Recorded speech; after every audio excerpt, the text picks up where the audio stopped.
Hi, പുതിയൊരു വീഡിയോയിലേക്ക് പോകാം. അന്നേരം ഇത് ഇവനിവിടെ കിടക്കാൻ തുടങ്ങിയിട്ട് 2 ആഴ്ചയായി കേട്ടോ. ഇവന് അനക്കമൊന്നുമില്ല, ആകപ്പാടെ വിഷമിച്ച് കിടക്കുക. അവന്റെ ചേട്ടായിമാര് പറഞ്ഞു അവന് ഇച്ചിരി അനക്കമൊക്കെ വെക്കണമെങ്കിൽ അങ്ങനെ കിടക്കുക. പിന്നെ എനിക്ക് 2 ആൺപിള്ളേരാ. അന്നേരം അവർക്ക് 2 പേർക്കും AC സർവീസിന്റെ ഓഫീസ് ഇട്ടിരിക്കുക 2 പേരും.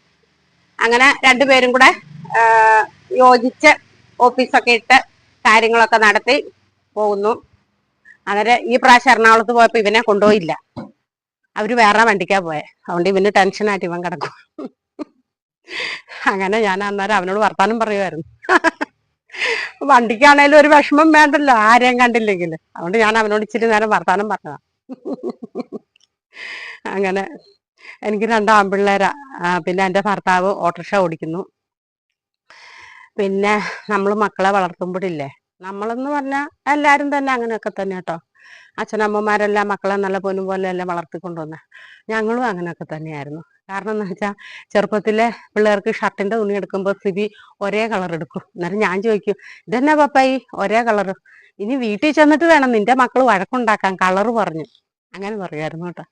അതുപോലെ തന്നെ ഒരു ബിസ്ക്കറ്റേ ഉള്ളെങ്കിലും നേർപകുതി അനിയനും നേർപകുതി ചേട്ടായിക്കും, അങ്ങനെ മാത്രമേ കൊടുത്തിട്ടുള്ളൂ. മൂത്തതാ ഇളാതാന്ന് ഓർത്ത് കൂടുതലും കുറവൊന്നും ഞാൻ കൊടുത്തിട്ടില്ല.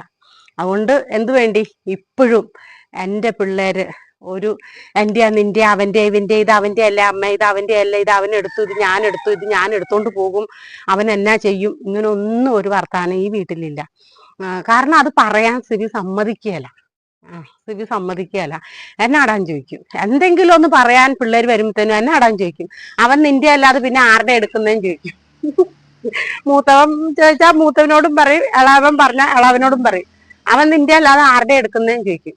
കൂടപ്പുറപ്പ് എന്ന് പറഞ്ഞ ഒരു ഭയങ്കരമാണല്ലോ. കൂടപ്പുറപ്പിന്റെ ഒരു ബന്ധം എന്ന് പറഞ്ഞ ഒരു ഭയങ്കര ആഴത്തിലുള്ള ഒരു ബന്ധമല്ലേ. പിന്നെ ചേട്ടായിക്ക് അനിയന് ജീവന, ഞങ്ങളെക്കാട്ടിലും. അനിയന് ചേട്ടായിന് ജീവന, അതും ഞങ്ങളെക്കാട്ടിലും. അതുകൊണ്ട് ഒരു കുഴപ്പവും ഇല്ല കേട്ടോ. ഞങ്ങളോടും ഒരു കുഴപ്പമില്ല, ഞങ്ങൾ അവരോടും ഒരു കുഴപ്പമില്ല. ഞങ്ങൾക്ക് പറ്റാവുന്ന പോലെയൊക്കെ ഞങ്ങള് പിള്ളേരോട് പറഞ്ഞ് മനസ്സിലാക്കി കൊടുക്കും. ഇപ്പോഴാണെങ്കിലും എന്തെങ്കിലും ഒരു കാര്യം വന്നാൽ, അല്ലെങ്കിൽ എന്തെങ്കിലും ഒരു സങ്കടം വന്നാൽ പിള്ളേർ ആദ്യം പറയുന്നത് ഞങ്ങളോടാ. അമ്മ ഇങ്ങനെയാ കാര്യങ്ങൾ അങ്ങനെയാ, പപ്പ ഇങ്ങനെയാ കാര്യങ്ങൾ അങ്ങനെയാന്നും പറഞ്ഞിട്ട് പിള്ളേർ ഇപ്പോഴും ഒരു സങ്കടം പറയുന്നത് ഞങ്ങളോടാ. ഞങ്ങൾ എന്തെങ്കിലും കാര്യം ഉണ്ടെങ്കിൽ ഞങ്ങൾ അവരോടും അങ്ങനെ കേട്ടോ ഞങ്ങൾ കഴിഞ്ഞു പോകുന്നത്. അല്ലാതെ അവരുടെ കേൾക്കണ്ട ഇവരുടെ കേൾക്കണ്ട, പിള്ളേർ വലുതായില്ലേ അവരവരുടെ വഴിക്ക് പൊക്കോട്ടെ എന്നൊന്നും ഞങ്ങൾ വെച്ചിട്ടില്ല ഇതുവരെ. വെക്കാൻ നമുക്ക് തോന്നുകയേ ഇല്ല. കാരണം നമ്മുടെ പിള്ളേരെ നമ്മൾ അതുപോലെ വളർത്തിക്കൊണ്ട് വന്നിട്ടേ നമുക്ക് അവരവരുടെ പാടെ ദുരിത പൊക്കോട്ടെ എന്നോർത്ത് നമുക്ക് നിൽക്കാൻ പറ്റിയല്ലോ. അതാർക്കും പറ്റിയല്ല കേട്ടോ. പക്ഷെ പറഞ്ഞപ്പോ അങ്ങ് പറഞ്ഞതന്നേ ഉള്ളൂ, ആർക്കും പറ്റിയല്ല. അന്നേരം ഇവന്റെ ചേട്ടായി വരുവാണെങ്കിൽ ഒന്ന് ഉഷാറാകും. അന്നേരം ഇവനിങ്ങനെ കിടക്കുക അല്ലടാ.